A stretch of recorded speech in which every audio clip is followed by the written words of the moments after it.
አፋርም የትግራይ ነበር ይሄ ድሮ ክፍለ ሀገር ሆነ እሱማ ገባኝ ነበር 5 የተወሰነ በቃ አዎ ሰፊ ነው የተወሰነ አይደለም ኦልሞስት ይሄ አሁን ዞን ገባኝ አይ አፋር ሲሉ ሁሉም አፋር ሰው እንዳይመስለው ዞን 2 ዳሎል በራሃሌ ድድግ ሰዓላ ብዙ አሉ እነዚህም ነበሩ ህገ መንግስቱ ሲመጣ ግን ህገ መንግስቱ ግን በቋንቋ መካለል አለበት የሚል ነገር አነሳ ኦኬ ተብሎ በቋንቋ ሆነ ቋንቋውም ይሄ ወልቃይት ትግርኛም ተናጋሪ ነው ራያ የምትለውም አላማጣም ትግርኛ ተናጋሪ በዚህ ተካለለ አሁን ያነሳው ያለሁት ይሄ ጉዳይ መለወጥ አስፈላጊ ከሆነ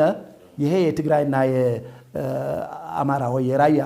የወልቃይት ሳይሆን አጠቃላይ ይለወጥ ከተባለ ሊለወጥ ይችላል ማለት የህዝብ ፍላጎት ከሆነና ህዝቡ እንደዛ መሄድ ከፈለገ አለበለዚያ ግን ይሄን ለይቶ ህገ መንግስቱ ካስቀመጠው ውጭ መሄድ ትክክል አይደለም ብላለሁ እና በህገ የህዝብ ፍላጎት ማለት እኮ የህዝብ እንትኑን ዳይናሚክሱን ፖፑሌሽን ዳይናሚክሱን ኦሬዲ አመቻችታችሁ አፍርሳችሁት ቀይራችሁታልና ህዝብ ውሳኔ ማለት የማን አድቫንቴጅ ነው ተጠብቀው እንደዛ አይደለም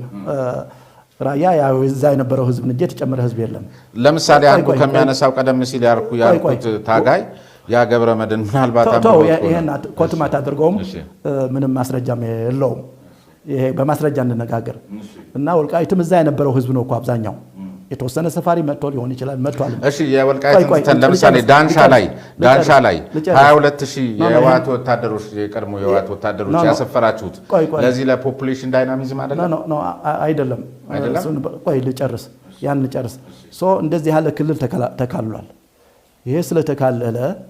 ይሄ ክልል እንግዲህ መለወጥ ካቻለ ጥያቄም ሊነሳ ይችላል ህገ መንግስቱ አስቀምጧል የኔ ራስ የማንነት አለኝ ካለም ጥያቄው አግባብ ባለው መንገድ ሊነሳ ይችላል እንጂ ይሄ ጦርነት መፍትሄው አይደለም ነው እኔ ፕሪቶሪያም ይሄን ነገር አስቀምጧል ይሄ በህገ መንግስቱ እንዲፈታ የሚል ይሄ ነገር